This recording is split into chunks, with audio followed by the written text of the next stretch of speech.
Hi guys, this is Anna from Anna and Ivy, and today I will show you 3 different techniques in how to use the animated gradients on top of an image or by itself inside of Photoshop. What you will need is the gradient pack, and you will need Photoshop 2018 or newer. So let's jump into it.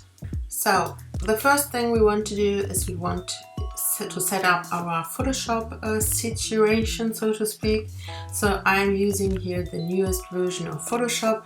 If you want to work with animated files inside of Photoshop, please make sure your Photoshop is not older than 2018. So let's start and make a document. I will use the size for an Instagram story. You can use any size you want. So these are my settings. It's 1080 and 9020. Resolution is 72. It's totally fine because you don't want to print it. And these are the other settings. Here we go. So I make it a bit smaller. The only thing I need is my adjustment, or I don't really need my adjustment panel, but I will leave it there. And then we need the layer panel, which is the most important in this case. And we will need our timeline, but I will show you later in this process how I open the timeline, because it's easier to leave it closed at the beginning just to not mess it up. So the first thing I will do is I will show you how to use the blend modes inside of Photoshop with the gradients, because depending on the blend mode you use, you will achieve a completely different kind of look and style, and so you can like scale up the amount of gradients you actually receive with this complete collection.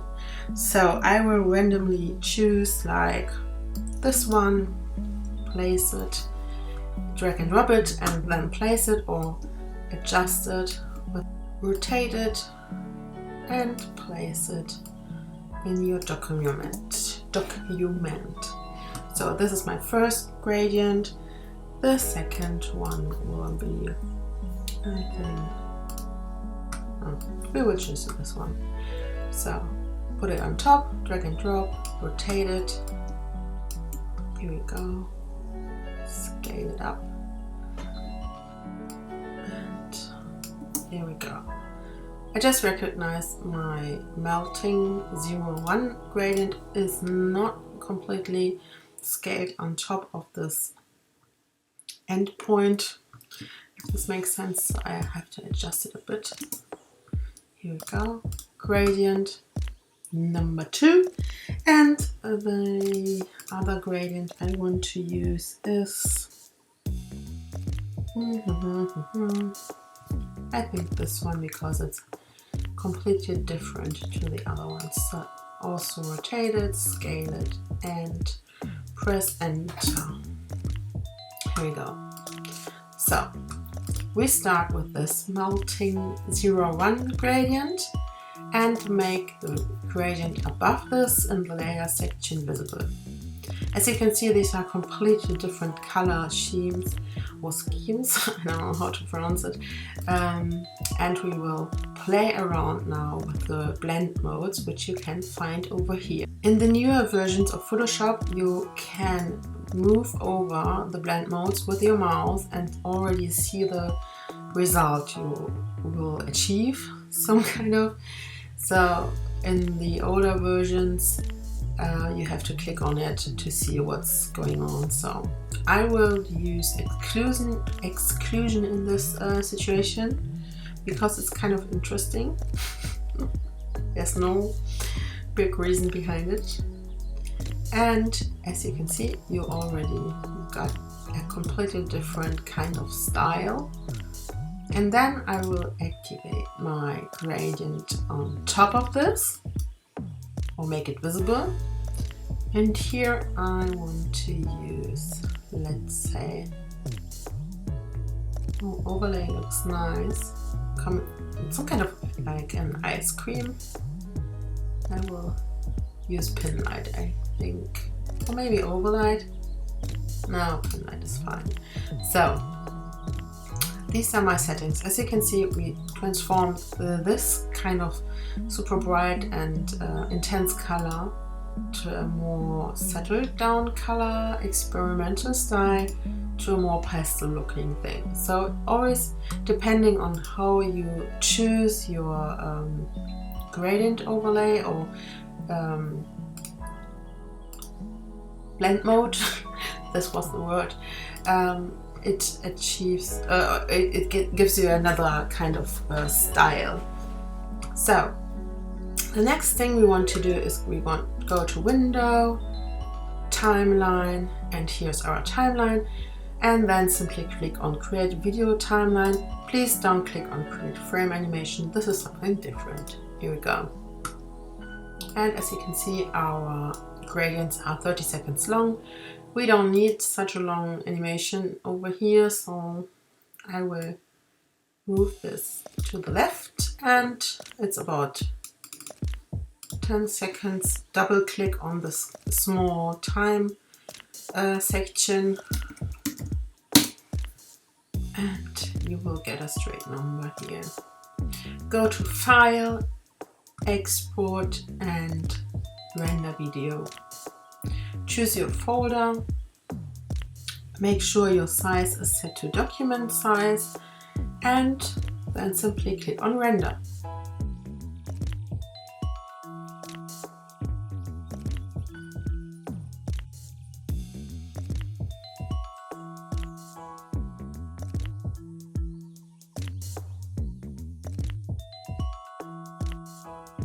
The next thing we want to try out is how to overlay the gradients on top of an image and mask out different shadings. So the first thing I'm going to do is to drag and drop one of the images I downloaded on Unsplash and scale and position it in my document. Then I choose a gradient and also scale and rotate it. Here we go. Press enter. And now you can already see our timeline has different lengths inside. So we want to make a 10 seconds long animation. Simply drag it or double click on this small thing and type in your time.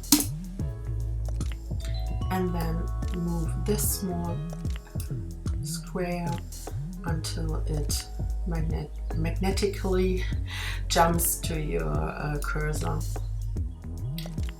The next step is to adjust the image below because it's always 5 seconds if you use a static image. And now we can make sure our animation is 10 seconds long when we export it. Make sure your cursor or your timeline thingy thing is always on the beginning when you add new layers on top, because if not, Photoshop will always position the things you add on top in the time second where your cursor is. I hope this makes sense. So just to prevent to not mess up the document, make sure your cursor or your timeline cursor thing is on the beginning. So I will delete this now. You can also crop this if you like to, and here we go. So the next thing I want to do, I want to make the gradient on top of her sweater in some kind of delicate way. So you have some kind of smooth movement or animation on her sweater. Double click on the right side of your layer, and then this layer style panel will pop up. So what we're going to do is we will change the visibility of the gradient or of the layer we just double clicked on, and this is super easy because you can simply move these things back and forth. So what you basically do is you tell Photoshop which kind of light and shadow or which kind of darkness or lightness you want to overlay and which not. I hope this makes sense, but I think you get what I mean. So now you can see we have a very harsh borders, which we don't want. So we will hold Alt, and then you can move this tiny cursor here, or this arrow to the left or to the right to adjust what you want to make visible for the layer above. Let's keep it like this. Press OK, and here we go. Now you can see only the lighter parts are visible and the darker not. So the next step we can do is we can adjust the blend mode again. So let's take lighten, or maybe, yeah, pin light. Pin light looks also interesting. And now we have the animation only on her sweater and a tiny bit on his sweater, and we will remove this now in the next step. So what we're going to do is to make a mask. Click on the small tiny square on the bottom of your layers panel, and then you have a mask. So we will paint on this mask now, and if you paint on a mask, everything that's white is visible and everything that's black is invisible. So you can do it in different ways. You can invert the mask with Command I, and then it's completely invisible, and then paint on the parts you want to make visible, or you can go back and simply remove the parts you want to make invisible. A lot of visible and invisible words are here.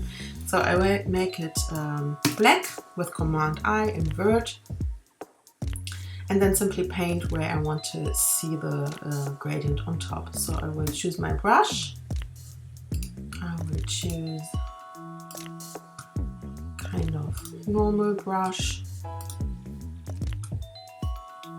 Click on my mask and make sure my brush color is white, and here we go. So it doesn't have to be super precise. If you hold Alt and click on your mask, you can see where you paint. Again, it doesn't have to be super precise because we already removed the darker parts with the technique I showed you before. Since you don't see the movement here, just make sure you some kind of know where you already painted, or check it over here. So now we have the gradient only on her sweater, some kind of, and when you move the cursor through the timeline, you can see it's moving just on top of her pink clothes, mask and sweater. Here we go. So this is the second technique.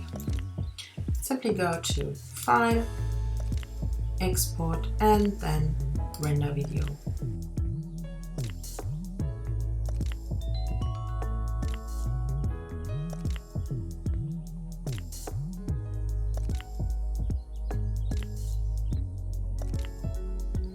So now we will repeat the technique we just used with another example.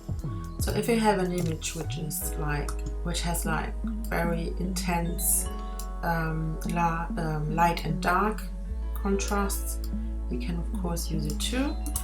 So I just use again an image from Unsplash, and then I will choose this gradient on top of it, and I want to make the light that's dropping on her hair colorful, so to speak, and this allows you to make a video clip out of an image, for example.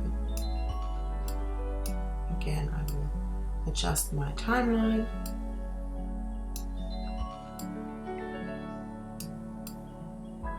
Let's see where here we go. Okay. So again, double click on the layer section, on the gradient layer on the right side of it, and we will move the small tiny arrow around to make the darker parts invisible. Hold Alt to make a smooth transition here.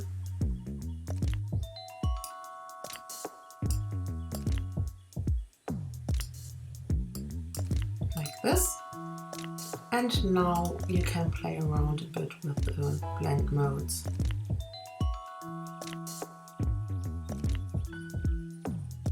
For example, you can use color. And now we have like a color for light changement, so to speak. So if you export it, you will have like this colorful light dropping video clip, although you used only a static image.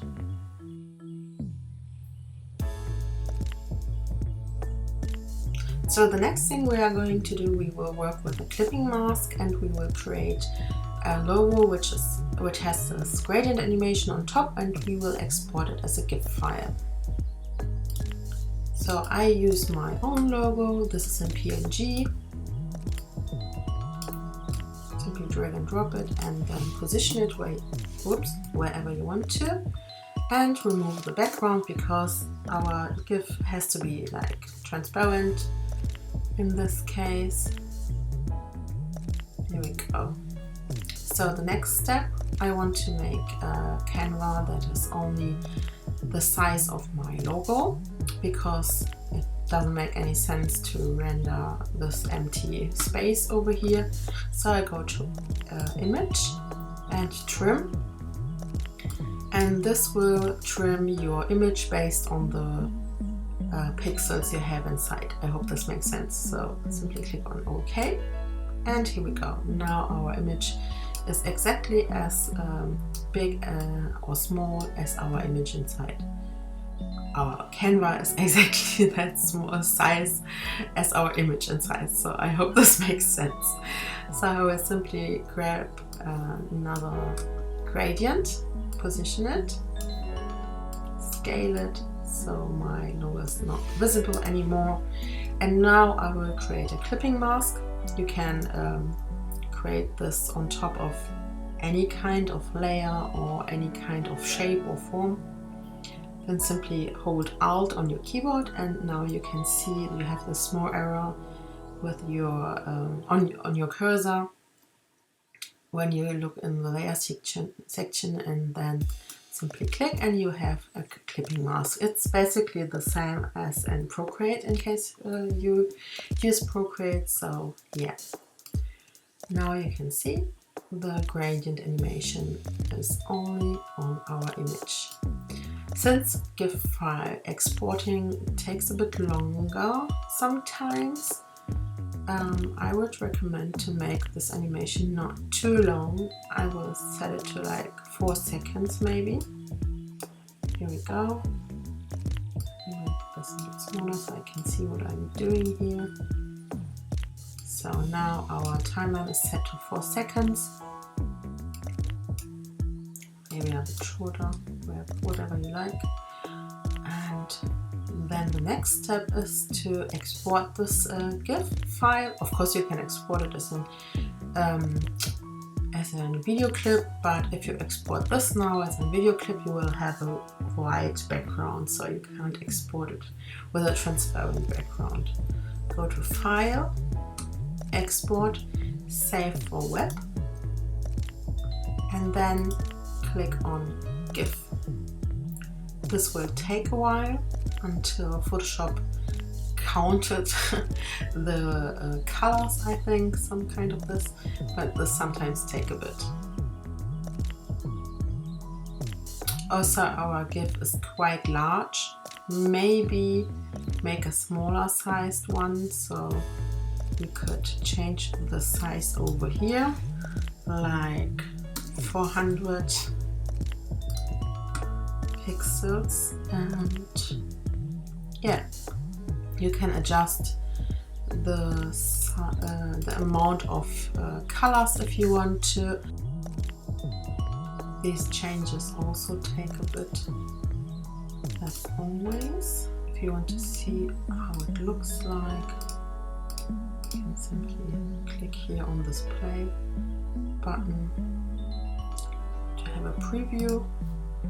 Maybe we can downscale the amount of colors and see how the effect looks like.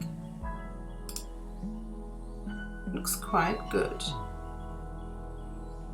I'm very curious if this looks the same with only 32 colors when I export it. Let's go a step further. Okay, here we go. Now you can see the amount of colors are lower and lower. So let's keep it with like 8 colors and then click on save. And here we go.